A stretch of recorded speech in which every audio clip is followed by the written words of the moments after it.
Hello everyone, my name is Akash Tiwari and I'm currently working with the Baichung Bhutia Football Schools in the partnerships team as a manager. I do have a background in law, which I qualified as back in 2013. So I do have a decent understanding of the legal aspects of some of the sports burning topics that we come across these days. So one of the topics that has been being discussed amongst football fans very specifically in India is that of allowing OCI players to play for the national team. So the topic that we'll be discussing today is becoming eligible, the path for OCI card holders to represent India in football. This here it is important for us to understand that it is not just a sport related topic. There are legal requirements that have to be fulfilled, and for people to understand them and have you know uh, logical and reasonable discussions basically, so as to arrive at a conclusion uh, which is essentially beneficial for not just the layman but also for people who want to understand the topic from a deeper lens, from a wider lens, essentially. So I'll throw some light on the legal aspects first. What does OCI card mean for the layman? OCI card essentially is an overseas citizen of India card, which is essentially obtained by people who are of Indian origin but are currently residing overseas in foreign countries. So what OCI card does is it gives a lifelong visa-free travel to those people who have Indian decency and would want to travel back home to meet their parents, to meet their friends, family, whatever. And it also grants some residency rights to those people who hold the OCI card.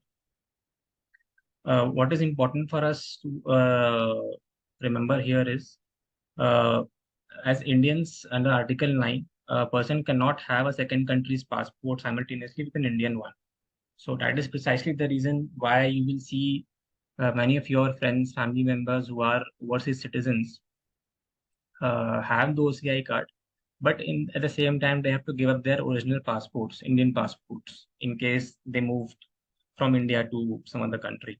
So as per the constitution, they are not allowed to hold two passports at the same time, and they only have to hold one passport at a given point of time, depending on the country they are residing. Also, another thing that we should remember is OCI is not recognized as a citizenship in any form. Uh, there is no right to vote for OCI card holders, and they cannot hold public office in the country. So, the OCI card holder essentially has all the rights that a normal Indian citizen has, except a few important ones that we've just mentioned and touched upon. I'll then now move on to the next slide. Here again, it is important for us to understand uh, certain regulations that govern this topic. Uh, as I said before, it is important for us to ask the right questions and talk about the right points. And I understand as football fans, as fans of the sport, it can get tribal sometimes, the discussion. So from that point of view, we've been asking whether OCI card holders should be allowed to play for the country.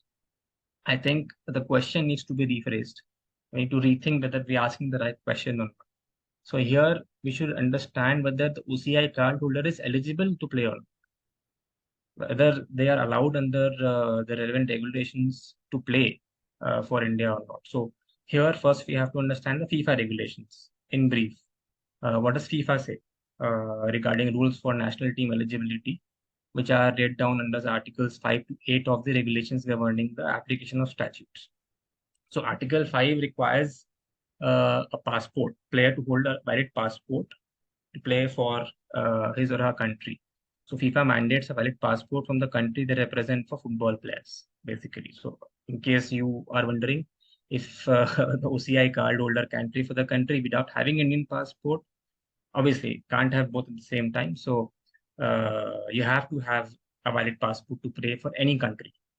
That is what Article 5 says. So then another relevant article there is Article 7D, which says a player will be eligible to play for a representative team, that is a national team, if he has lived continuously for at least 5 years after reaching the age of 18 on the territory of the relevant association.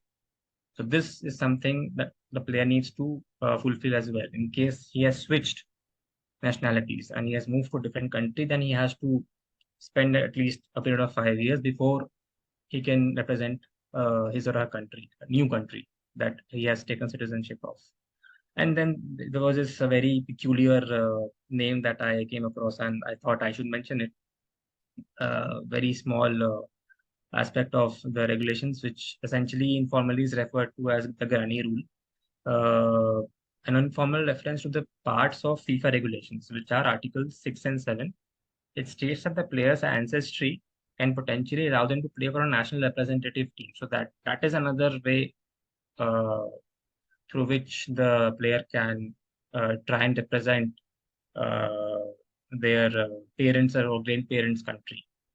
So this is one small aspect that I think we should remember while discussing the OCI requirement as well. Now we move on to the Indian legal scenario and how it deals with the OCI players.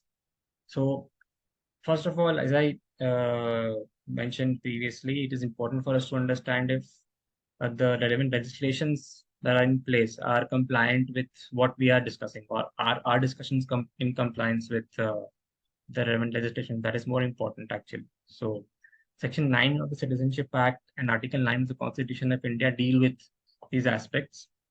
So, under the provisions of the Constitution, every person who is born in India or whose parents are also born in India is granted Indian citizenship. That is very much clear. Then the Citizenship Act of 1955 further lays down the provisions for acquisition, germination, and termination of Indian citizenship. However, the Citizenship Act does not permit dual citizenship. That means you cannot hold the passports of two different countries if you are a citizen of India.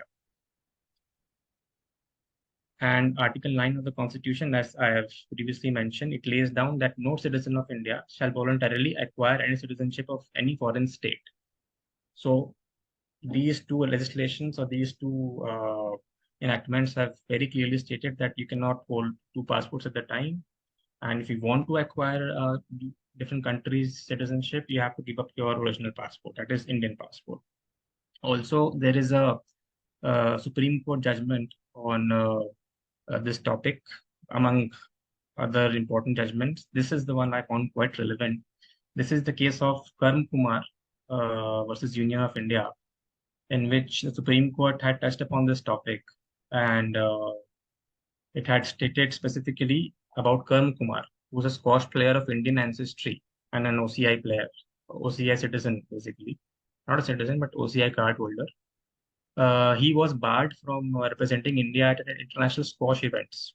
The court, in one specific paragraph, had held, and I will quote, there is a justification in insisting that only Indian passport holders should represent India in an international sporting event. Those with foreign passports obviously owe their allegiance to the country of which they hold the passport.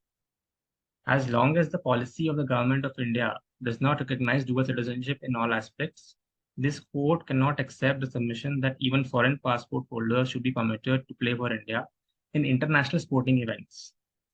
Ultimately, the decision whether Indians alone should be allowed to represent India in an international event is a matter of policy of the government of India.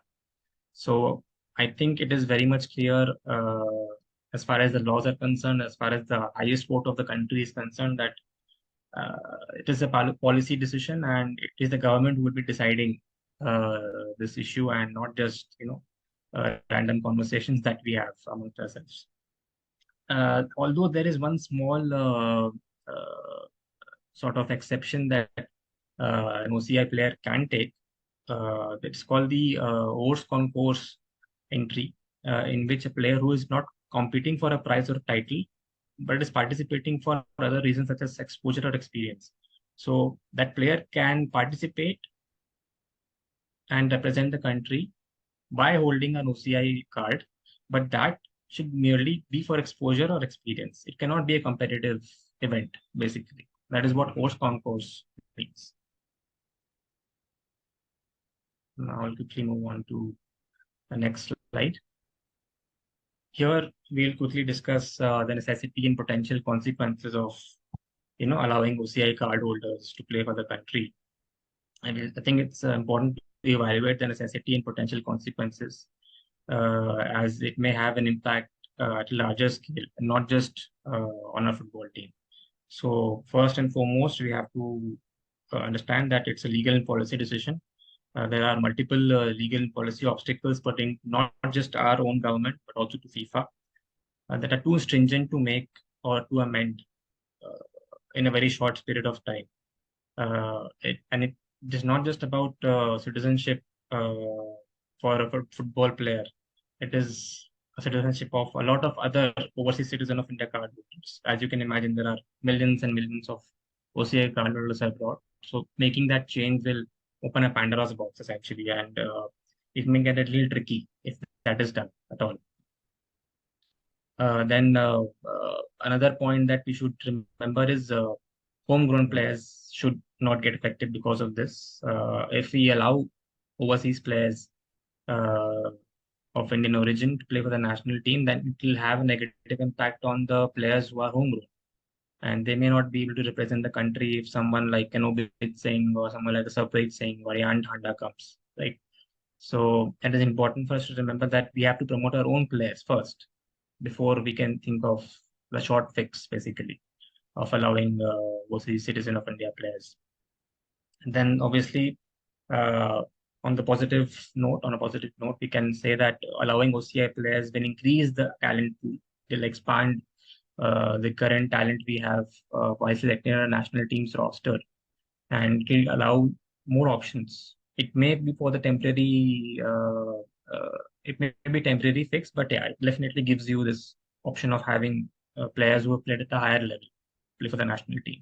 And obviously, lastly, it also includes and adds on to the diversity of the team. You have players already playing from different states in the national team right now. And if you allow OCI players to play for the team, it will add another dimension to the group, and it'll have more diversity to it, basically.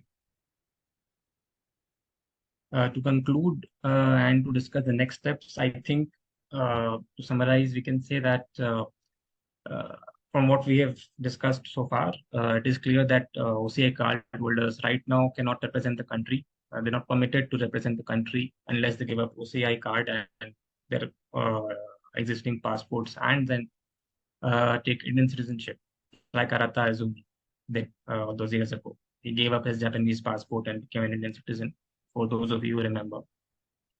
What we can do firstly is, prepare a list of eligible players who are willing to give up their OCI card and then move to India or take up Indian citizenship, and then there is no fuss at all. They're really eligible to play for the team if they're technically good enough. The coach feels they're good enough. Why not? They're more than welcome to play for the country. And second point, as we have discussed already, it's not just about the football players and the football team. You're talking about amending a piece of legislation that will have far-reaching consequences and ramifications that you and I can only imagine. So I think it is important for us to understand that it is not just about the football team. It has uh, far-reaching consequences, and the government of the day is going to take its own sweet time to decide on this. And lastly, I think personally, this is my own opinion that OCI essentially is just a temporary fix. It is not going to solve our problem of cramming rankings or becoming technically more adept compared to our other Asian counterparts or European counterparts. It may take some time for us, but I think we will get there. We will get to that level. Today we are playing Qatar. We beat Kuwait a few days ago on their home turf 1-0. So there is improvement. We can see it is visible, and we should not be dependent on OCI card holders to come down and play for the give up their citizenship, and then they come down and play for the country. So all in all, I think it is very much clear that we should make peace with the fact that legally it is not allowed. As per the regulations, it is not allowed for the OCI card holders to come down and play for the country without giving up their passports. And secondly, we should focus on our own players. We have got a very good pool of players right now in the national team, and there is a very good young crop coming up, pan India, and I'm very hopeful and very positive about it. So I hope this clears the air a little, and I hope you were able to, dissect and understand the key points easily. Thank you.